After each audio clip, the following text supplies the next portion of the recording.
आदि अनादि काल से हम कर्म ही तो करते आ रहे हैं और उसका फल प्राप्त करते आ रहे हैं। शुभ का शुभ, अशुभ का अशुभ, शुभ कर्मों का फल प्राप्त हो रहा है। और ऐसा नहीं है कि जब अशुभ कर्मों का फल आने लगे तो कहे कि नहीं नहीं नहीं, मैं नहीं भोगूंगा, मैं केवल शुभ का फल चखूंगा। ऐसा नहीं, कर्म करने में हम स्वतंत्र हैं,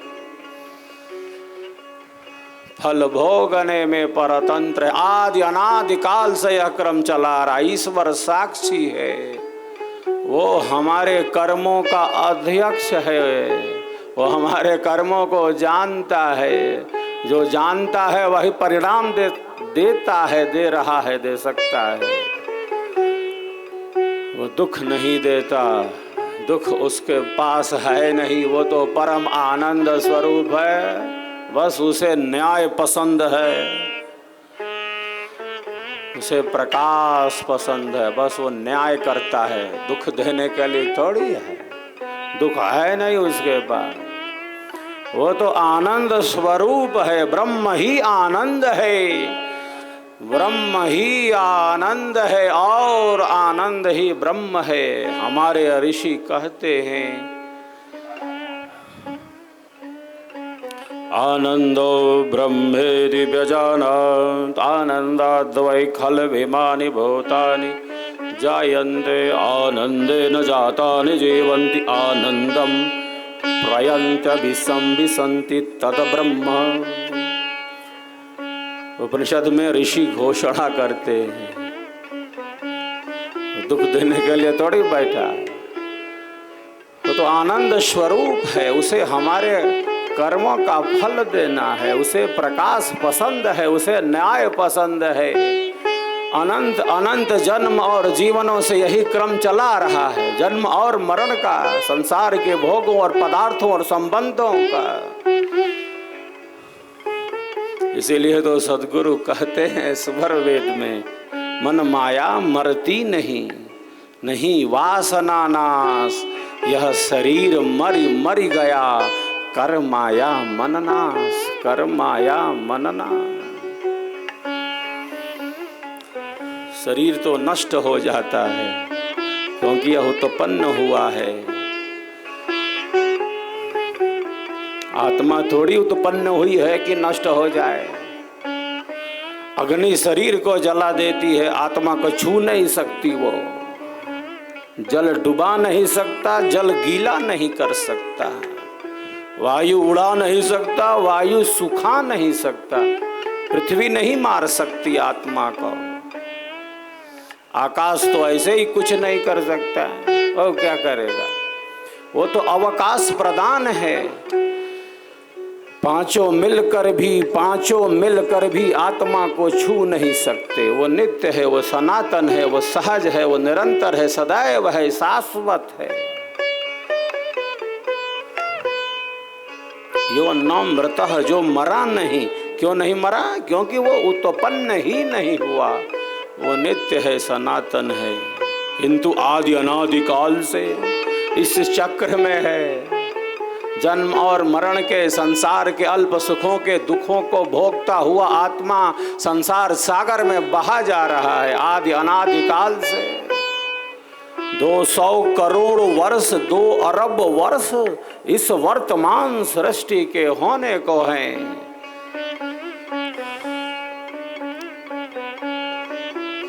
इसके पहले भी अनंत अनंत बार सृष्टि और प्रलय, जन्म और मरण।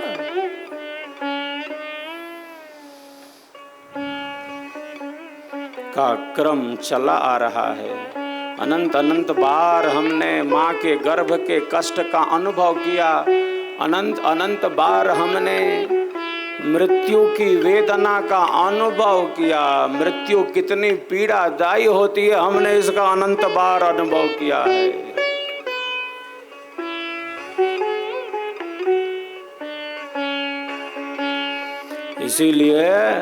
इसीलिए जब भी प्राणों पर संकट आता है, किसी भी प्राणी के, छोटे शरीर वाले से लेकर बड़े शरीर वाले तक, चींटी से लेकर हाथी तक, हम सभी प्राणों धारी प्राण वाले प्राणी। जब भी हमारे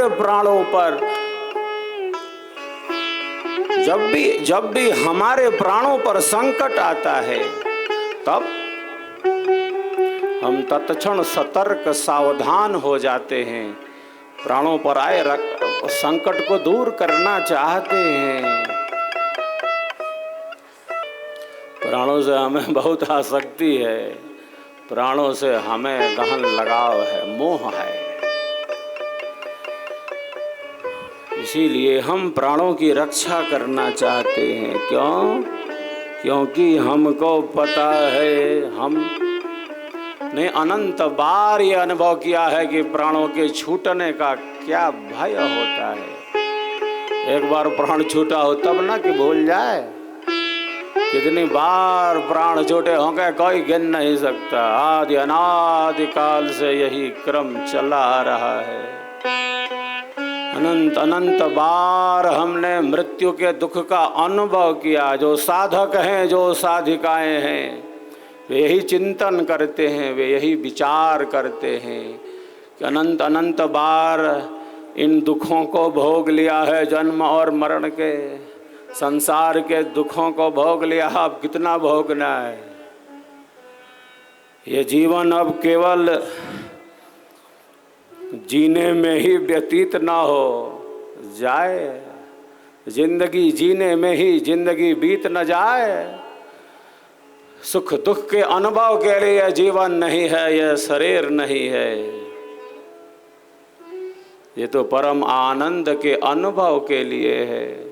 तो जो साधक हैं, जो साधिकाएं हैं, वे यही विचार करते हैं कि अनंत अनंत जन्म और जीवनों से यही चक्र चला आ रहा है। अब कितना दुख भोगेगा। अब भोग लिया, अब देख लिया, अब जान लिया। यह जो मेरा वर्तमान जीवन है, यह जो मेरा वर्तमान जीवन है, यह मात्र शरीर संसार में व्यतीत नहीं हो सकता, बल्कि मेरे जीवन का आध्यात्मिक निर्माण होगा। मैं उस परम सत्य का अनुभव करूंगा, परम ज्ञान का अनुभव करूंगा। जो है उसी का तो अनुभव करना है। हम जीवन कहें या सत्य कहें, दो बात नहीं है। जान लिया जीवन को ठीक ठीक, ये जीवन है क्या, इसका अर्थ है हमने परम सत्य का अनुभव कर लिया। क्योंकि हम सबके जीवन का आधार, सर्वाधार परमात्मा है, आनंदमय है।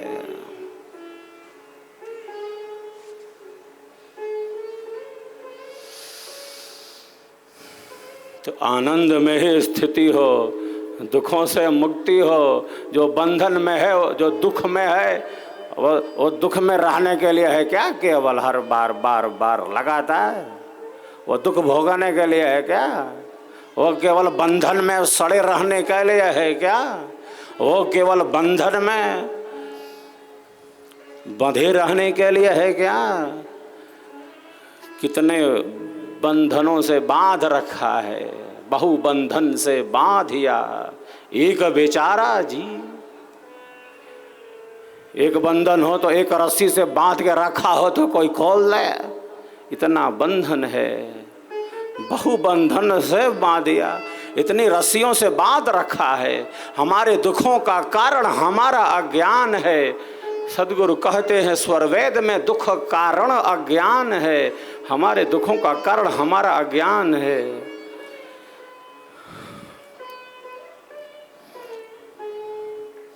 हमारे दुखों का कारण हमारा अज्ञान ही तो है, हमारी अविद्या ही तो है। तो जो साधक हैं, जो साधिकाएं हैं, वे यही संकल्प लेते हैं कि अब भोग लिया, अब देख लिया, अब जान लिया, अब हमें अपने लक्ष्य तक पहुंचना है। संसार में है, डूब नहीं जाएंगे, रहना है, डूब जाना नहीं। दुनिया में हूँ, दुनिया में हूँ, दुनिया का तलबगार नहीं हूँ, बाजार से गुजरा हूँ, बाजार से गुजरा हूँ, खरीदार नहीं हूँ, खरीदार नहीं हूँ।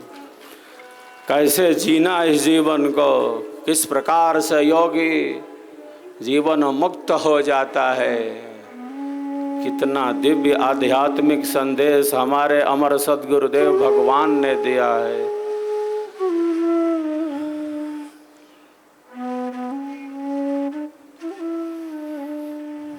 तो जब लक्ष्य बना लिया तो बना लिया।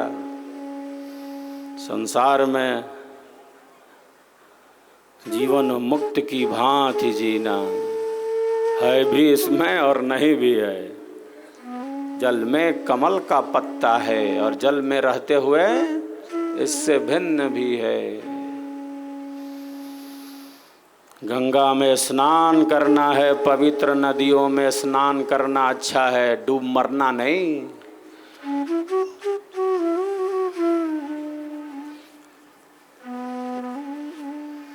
संसार में रहना है, बंधनों में गहन आसक्त होकर नहीं, विषयों से गहन आसक्त होकर नहीं। यही तो आध्यात्मिक ज्ञान है, ब्रह्म विद्या का, स्वर वेद का यही आध्यात्मिक ज्ञान है। विहंगम योग का ही यह दिव्य ज्ञान है। जब संकल्प बना लिया तो बना लिया। जब सेवा सत्संग और साधना के पथ पर चल पड़े तो चल पड़े। अब पीछे नहीं लौट सकते। अब तो आगे ही बढ़ते जाएंगे, आगे ही बढ़ते जाएंगे। यही संकल्प है, यही श्रद्धा भाव है। श्रद्धा का अर्थ है सत्य पर विश्वास। जब विश्वास कर लिया, जब अपना बना लिया, जब विश्वास कर लिया, जब अपना बना लिया तो अब दूर नहीं जा सकते। सत्य पर विश्वास ही श्रद्धा है। सत्य पर पूर्ण विश्वास श्रद्धा है। जो शिष्य शिष्याओं का आंतरिक धन है, श्रद्धा की संपत्ति बहुत बड़ी संपत्ति है। गीता में योगी राज कहते हैं, श्रद्धावान लभते ज्ञानम तत्परः संयतेन्द्रियः ज्ञानम लब्ध्वाम पराम शांति अचिरेणाधिगच्छति। जो श्रद्धा वाला है वो केवल श्रद्धा वाला ही है क्या? अरे वह तो ज्ञान की ही प्राप्ति कर लेता है, आंतरिक अनुभवों को ही वह प्राप्त करता है। श्रद्धा बहुत बड़ा खेल दिखाती है। तो हमारी श्रद्धा, हमारी भक्ति, हमारा प्रेम, हमारा भक्ति भाव और आगे की तरफ बढ़ता रहे और ऊंचाइयों की ही तरफ बढ़ता रहे। यही आज हम सब प्रार्थना कर रहे हैं। इस पावन जन्म जयंती की दिव्य बेला में हमारी श्रद्धा, हमारी भक्ति, हमारा प्रेम, हमारा सत्य विश्वास, हमारी भक्ति भावना और आगे बढ़ती रहे। दिनों दिन इसका विकास होता रहे। हम कल्याण के मार्ग पर तेजी के साथ आगे बढ़ते रहें। यही तो हम सबों का दिव्य संकल्प है। प्यारे साधकों साधिकाओं, एक बार सब एक दूसरे के लिए तालियों की गड़गड़ाहट कर रहे हैं। स्वरवेद को हमें जन जन तक पहुंचाना है। यही हमारा सत्य संकल्प है। सद्गुरु ने यह जो हमें प्रसाद दिया है, यह प्रसाद आध्यात्मिक ज्ञान का, यह प्रसाद जन जन तक पहुँचे। यही तो हम सबों का परम धर्म है। आप सबों ने मिलकर लाखों लाख नए घरों में सद्गुरुदेव के स्वरवेद को पहुंचाया है, नए जिज्ञासुओं तक पहुंचाया है। यह संकल्प अभी भी गतिमान है और यह संकल्प आगे बढ़ता चले। दिए से दिया जलाएं, दिए से दिया जलाएं, चलो चलो दीप वहाँ जलाएं जहाँ अब भी अंधेरा है, जहाँ अब भी अंधेरा है। जन जन तक मन मन तक, जन जन तक मन मन तक, स्वरवेद महामंदिर धाम का ही संदेश सुनाएं, स्वरवेद महाग्रंथ पहुँचाएं, यज्ञ की अग्नि जलाएं, चलो दीप वहाँ जलाएं जहाँ अब भी अंधेरा है। हम स्वयं सेवक हैं, सेविकाएं हैं, यह अच्छी बात है, बहुत बढ़िया है। इससे भी अच्छी बात यह है, इससे भी परम श्रेष्ठ यह है कि हम अपनी तरह औरों को भी इस मार्ग में दृढ़ कर दें, उनके जीवन का भी कल्याण हो, हमारे कारण उनको ब्रह्म विद्या का ज्ञान मिले, हमारे कारण उनके यहाँ स्वर वेद पहुँचे, यज्ञ की अग्नि जले। जो योगी है वही तो उपयोगी होते हैं, जो सबके कल्याण का चिंतन करते हैं। विहंगम योगी ही तो उपयोगी है। शिष्य की परिभाषा ही सद्गुरुदेव ने दी है यही। जो स्वयं सेवा में है, जो सिद्धांत में है, जो साधना में है, जो सत्संग में, और केवल खुद ही नहीं है, अन्यों को भी इस महान ज्ञान में, इस कल्याणकारी मार्ग में स्थित रखने की शक्ति रखता है। ऐसा दृढ़ शिष्य है, ऐसा विहंगम मार्ग का वीर सैनिक है। एक बार सबके उत्साह वर्धन में हम पुनः तालियों की गड़गड़ाहट करते रहें। हम सब अपने कर्तव्य बोध से जागृत हैं, हम अपने कर्तव्य दायित्व के बोध से जागृत हैं, लेकिन प्यारे साधकों साधिकाओं, यह शताब्दी वर्ष है। इस वर्ष हमारा दायित्व पहले से भी कहीं ज़्यादा बढ़कर है। इसीलिए इस बार जो संकल्प है वह यह गूंजता जा रहा है कि हमारा महायज्ञ पहले से कहीं ज़्यादा भव्य से भव्य और दिव्य से दिव्य होगा।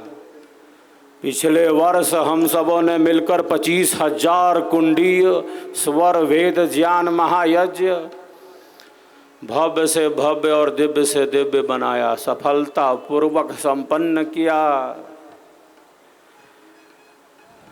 इस वर्ष यह शताब्दी वर्ष है।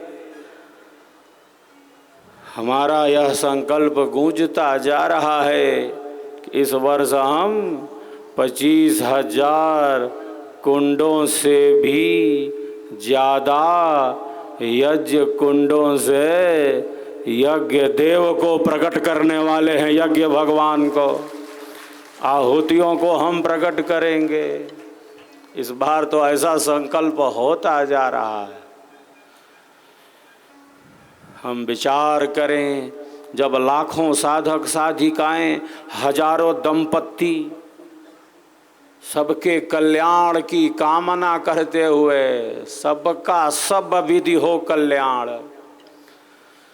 दुखियों का दुख कम हो, पीड़ितों की पीड़ा कम हो, सबको सुख मिले, सबको शांति मिले, सबकी मन में जो सद्कामनाएं हैं उन कामनाओं की सिद्धि हो, सबका सब विधि हो कल्याण। जब इन्हीं भावों के साथ लाखों साधक साधिकाएं, हजारों दंपत्ति पति पत्नी यज्ञ कुंड पर बैठकर सबके कल्याण की कामना करते हुए, सबका सब विधि हो कल्याण, जब इन्हीं दिव्य भावों के साथ वेद ध्वनि के बीच मंत्रोच्चारण के साथ यज्ञ कुंड में यज्ञ भगवान को स्वाहा स्वाहा बोलते हुए आहुतियों को समर्पित करते जाएंगे, तब हम विचार करें कैसा दृश्य होगा, कैसा अद्भुत दृश्य होगा। ऐसा होगा जैसा मानो धरती पर सतयुग ही प्रत्यक्ष हो रहा हो, सतयुग ही प्रत्यक्ष हो रहा है।